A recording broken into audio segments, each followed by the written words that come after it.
Yeah, the question I heard was, how do I comp something in the middle of fucking nowhere? Yeah, and so you're right on the money, right? Real estate agents do have access to the MLS, but it's not to say that just because you're a real estate agent in Texas, you have access to all of the MLS in Texas. It's not that cut and dry. The MLS multi-listing service is split up by region in the larger states like Texas. For instance, the MLS is actually separated in Texas by Midwest or North Fort Worth, or I'm sorry, North Texas, which is basically all of DFW out towards El Paso in that area. For the most part, they have a different MLS, but ours goes all the way out to basically Shreveport, right, on the north side. Then you've got a Houston area access, and then you've got the San Antonio, Austin area access. So the MLS is there, right? So even though I'm in Texas and I have direct access to the DFW and Houston markets, if I wanted to comp in San Antonio, I would either A, need an agent that I have on standby to go pull me comps, which is not the most efficient way to do it, or B, is to use the services that we have access to, right? So we use PropStream, we use PropWire, we use Privy, and we use BatchLeads. Those are all the ones that we use. Actually, I don't even think we use PropStream anymore, but it was always my favorite.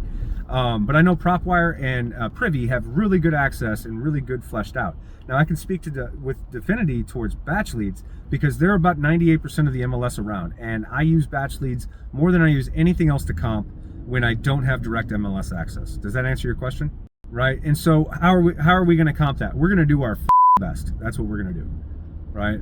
So if it's in the middle of absolutely nowhere, then the number one thing with comping is this: we want to go back in time before we go out in area. Does that make sense?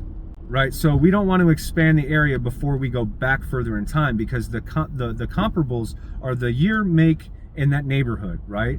So we don't want to go over major streets. We don't want to go over highways. We want to keep it in the same general location. If we do have to do that, we want to make sure that the year built is accurate. And that's what comps are. You know comps, right? But as far as those go, like in those rural areas, more often than not, you're not going to see a ton of sales in that area, right? So I would keep the to 0.25 or a half mile away from that area. It is a rural. There's 80 acres, so you might want to expand that out to a couple of miles, right? Because 80 acres is a pretty stout amount of land, right? And fill out the other like comps, like larger acreage. See what kind of acreage was sold by itself. You could look at raw land. There's a bunch of different stuff that you could do in that area to get a decent idea about what the property's worth.